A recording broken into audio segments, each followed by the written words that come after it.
Hello everyone. तो देखिए यहाँ पर हम जेईई मेंस के प्रीवियस ईयर क्वेश्चंस 2022 के सर्कुलर मोशन के डिस्कस करेंगे। ओके, तो देखिए यहाँ पर ये है फर्स्ट क्वेश्चन।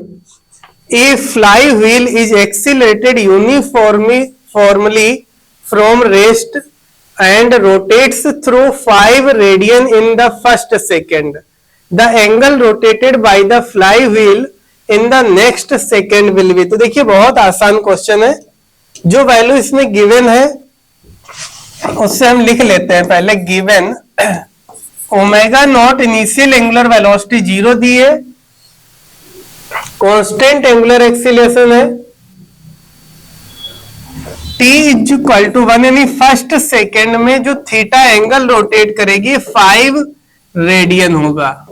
नेक्स्ट 1 सेकेंड के लिए जो एंगल रोटेट होगा t is equal to 1 to t is equal to 2 में जो थीटा रोटेट होगा ये फाइंड करना है।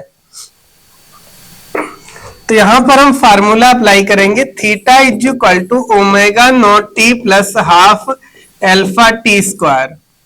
ये 5 ओमेगा नॉट 0 है, 1/2 अल्फा टी की वैल्यू 1 पुट कर देंगे तो अल्फा की वैल्यू यहां से आ जाएगी 10 रेडियन पर सेकेंड स्क्वायर।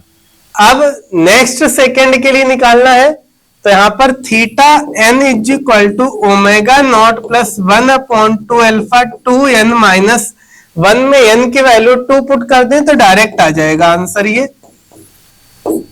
ये 10 2 इंटू 2 माइनस 1, तो ये डिवाइड करेंगे 5 हो जाएगा।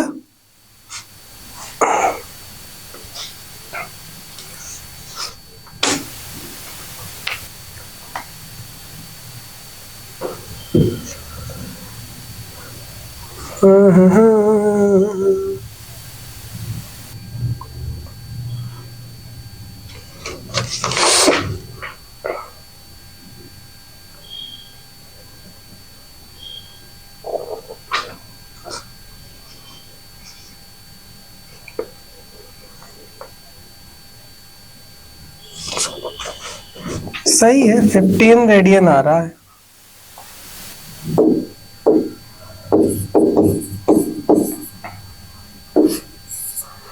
ये थीटा की वैल्यू हो जाएगी 15 radian. Next question, A stone of mass m tied to a string is being held in a vertical circle with a uniform speed. The tension in the string। तो देखिए एक स्टोन है जिसको uniform vertical circle में rotate कराया जाता है, तो the tension in the string, tension कैसा होगा, कहां पे अधिक होगा कहां पे कम होगा वो हम फाइंड करेंगे। तो ये वर्टिकल सर्कुलर मोशन हम ले रहे हैं यहां पर।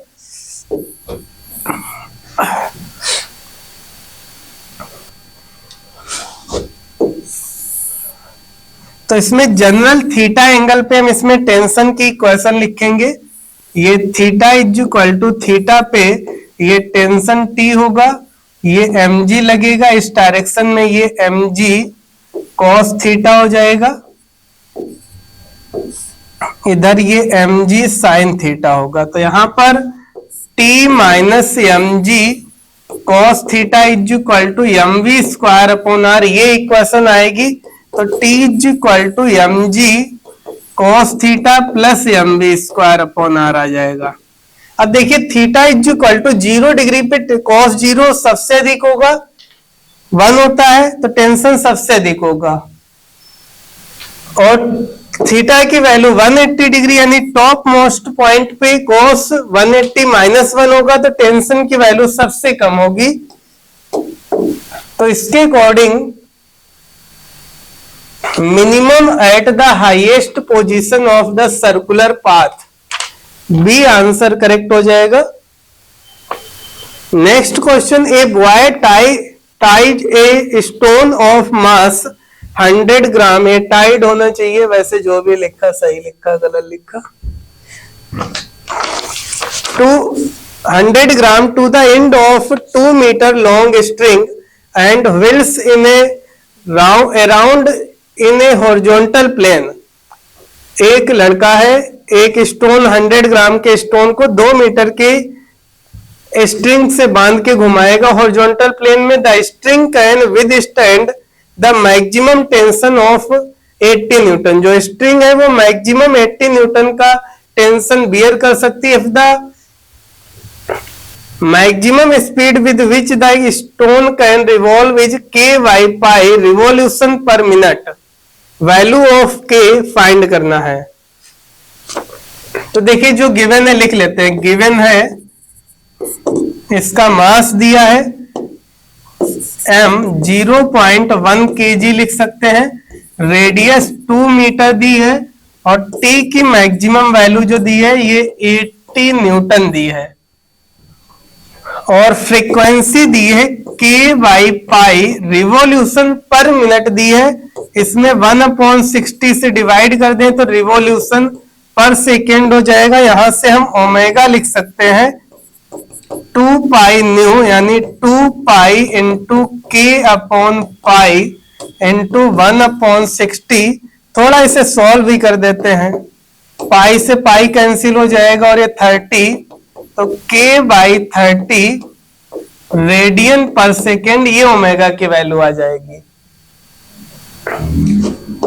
अब जो टेंशन होगा ये m r ओमेगा स्क्वायर के इक्वल होगा. t की वैल्यू 80 है, मास 0.1, r की वैल्यू 2 और ओमेगा की वैल्यू k अपॉन 30 का स्क्वायर.